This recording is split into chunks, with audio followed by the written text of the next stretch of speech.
In today's video, I'm going to teach you how to get multiple ChatGPT accounts. The process shown here uses Google Sign-In, and the key idea is very simple. If you already have access to multiple Google accounts in your browser, you can use them to sign up or log in separately on ChatGPT. To begin, open your browser and go to the ChatGPT website. Once the page loads, look for the option that says Sign up for free. Click that to start the account creation process.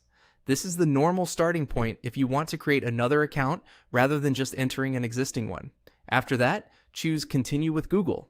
This option lets you use a Google account instead of typing in a separate email and password manually. It also makes switching between accounts much easier, especially if your browser is already signed in to more than one Google profile. At this point, the most important thing is to make sure multiple Google accounts are already logged in on your browser. For example, if you have two Google accounts signed in, both of them may appear in the Google account chooser. That saves time and makes it easier to select the account you want to use for a separate ChatGPT login. If you do not see multiple choices, that usually means only one Google account is currently active in your browser session. So before continuing, check that the accounts you want to use are already added to Google in that browser. This is what allows the account selection screen to appear with more than one option. Once the Google account chooser opens, simply select the account you want to use.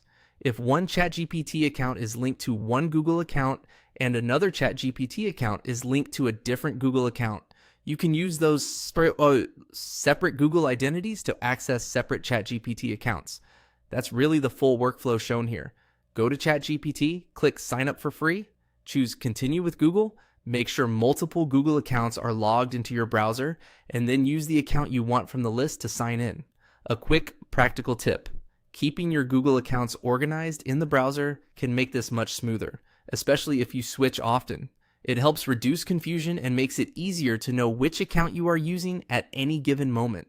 And that's how to get multiple ChatGPT accounts using multiple Google accounts already signed into your browser.